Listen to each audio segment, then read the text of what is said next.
Okay, we're up to day 3 or so, so I've let it run for another bit more than 24 hours. Let's do another optimization run. So since I opened up the targeting, I got a lot more traffic and actually the performance improved quite a lot. You can see in FunnelFlux here we're showing negative 56% ROI. If we go to propeller ads, it's showing more like negative 63%. So the difference there is because of cost. Here we have, in terms of spend, right? We have a spend of, where is spend there? $17.536. But in FunnelFlux, we have around $15. That's because some of the clicks are not registering in FunnelFlux, so some of the visitors aren't getting there and the cost is lost. That's a common problem you're going to have with traffic sources in general, but more so with things like pops and push, where you might be doing very high volume, low CPM, and in countries and on connections where the network connectivity is not great. So we're seeing about 20k here in FunnelFlux and about 24k here, so that's approximately 80%. Not too bad for Algerian mobile traffic.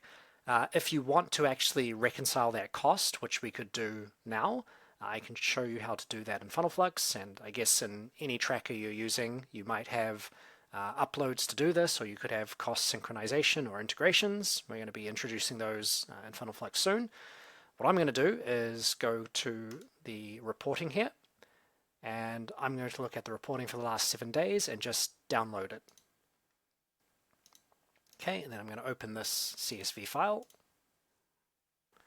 And what I want to do for FunnelFlux is, if I go back here, I'm going to go to data updates, update traffic costs, and I want to do a CSV upload. I'm going to pick the funnel, the traffic source, and put last 7 days.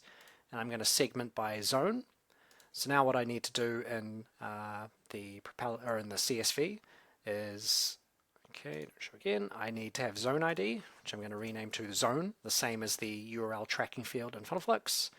And then I want the cost. I'm going to just change this to cost without a capital.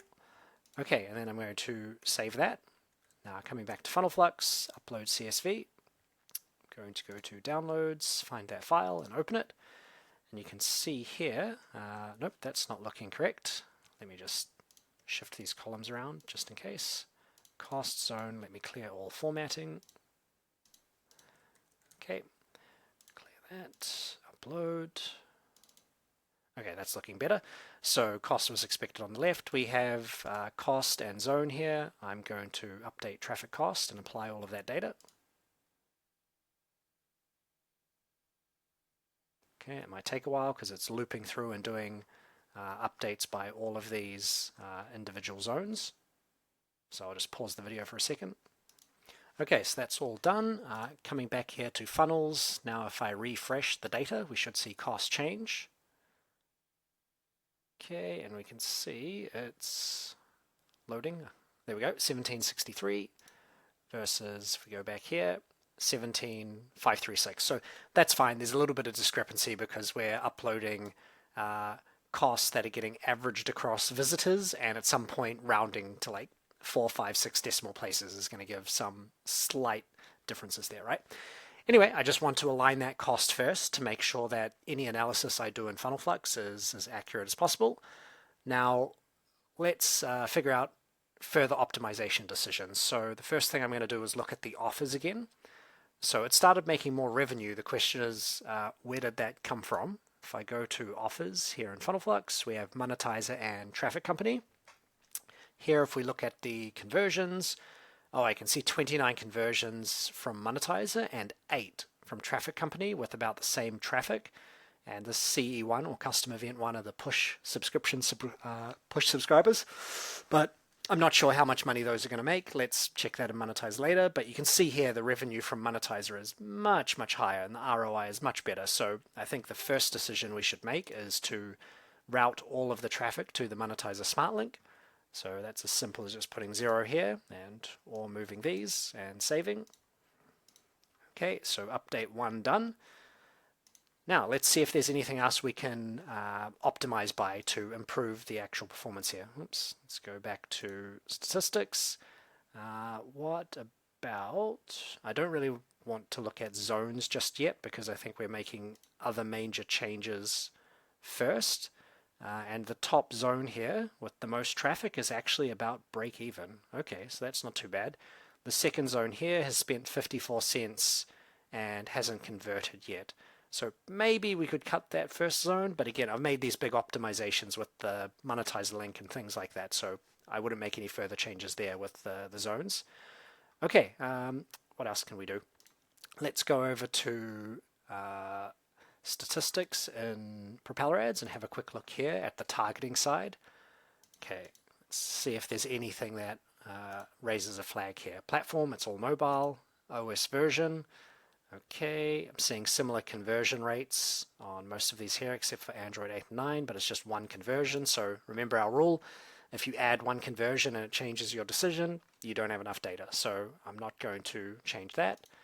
Operating system, it's all Android, device, nothing there. Browser. Okay, so the main thing we did last time was we added Google Chrome, and now you can see most of the traffic is from that.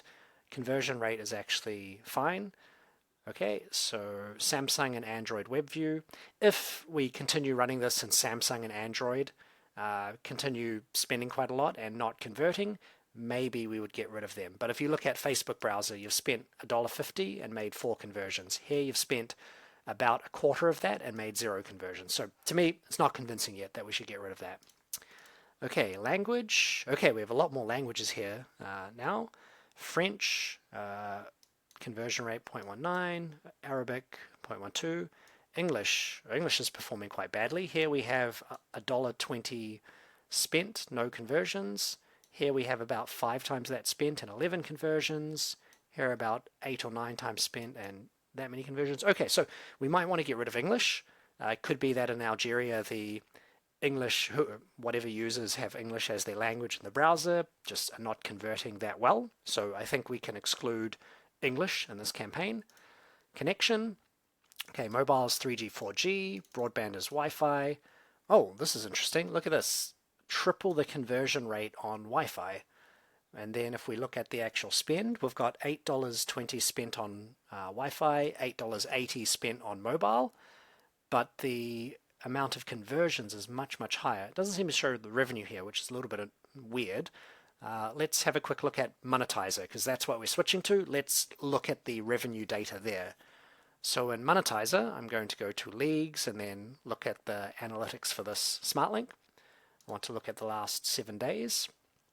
And let's look at carrier. Okay, so actually let's look at connection type. Okay, we have Wi-Fi and cellular here, 4,000, 5,000. Conversion rate 0.2, 0.42. Revenue $1, $4. So look at this eCPM and EPC. It's 4 times as much for Wi-Fi versus cellular. So at the very beginning, I was picking Algeria for the carrier performance with Jeezy or whatever it was. But at the moment, it looks like the Wi-Fi traffic is doing a lot better. So I would definitely restrict this to Wi-Fi. I'm assuming that cellular is much less profitable at the moment. If I go here to FunnelFlux, actually let's go to reporting and build a report here. Funnel connection type, perfect. Okay, funnel and then connection type, mobile Wi-Fi. Let's make it last 7 days. Okay, we have mobile Wi-Fi. Mobile we're at negative 80% ROI and Wi-Fi we're at negative 40. So clearly it's doing significantly better, right? Okay, so I'm definitely going to make those changes. So let's go in and edit the campaign. Let's get rid of 3G and 4G traffic. So here I want to change to just Wi-Fi broadband. Then for language, I want to exclude English. Okay, and then save this. Okay, so I think those are the only optimizations to make now. So in review, we moved to only Monetizer, which is probably our biggest change. We got rid of English because it seemed to be spending quite a bit, but just no conversions at all. And we restricted to just Wi-Fi because that seems to be, the ROI is basically twice as good. And also the eCPM, or the earnings per click on the Monetizer side, was almost 4 times as much as well. The last thing I'll do is quickly check the push subscriptions here because I mentioned that before. So unlike traffic company on the monetizer side, their pages actually collect push subscribers. So you shouldn't expect these to make that much, but long term it could actually work, right? Like you could have a Smartlink campaign making 10% ROI, and long term the push subscribers might add another 10%. So I'll go to push stats here. Okay, let's look at geos. Let's look at, we want Algeria there. Okay, so Algeria, I think this is looking at all time, yep, the last few days. So we have almost 500 subscribers. There's been 12,000 pushes to those. It seems a bit like a lot, but okay. We got 76 clicks from that, and 17 cents and overall. So if we look at it overall, we've made 17 cents from push, but if we look at the total actual traffic going to monetizer, I just group here by offer. Okay, if we go to monetizer, we have revenue of $5, and then we have push subscription revenue of 20 cents. Okay, so that's like 3 to 5% of the total, but if you're running a Smartlink where you're barely like doing 10% ROI, 3 to 5% extra ROI above that, in relative terms, is actually quite a lot, right? Okay, so that's all the changes I'm going to make for now. I'm going to leave it running again for another day or two, and then yeah, we'll circle back and we'll see the success of those optimizations and see where the ROI goes. Hopefully it will get closer to break even, but let's see.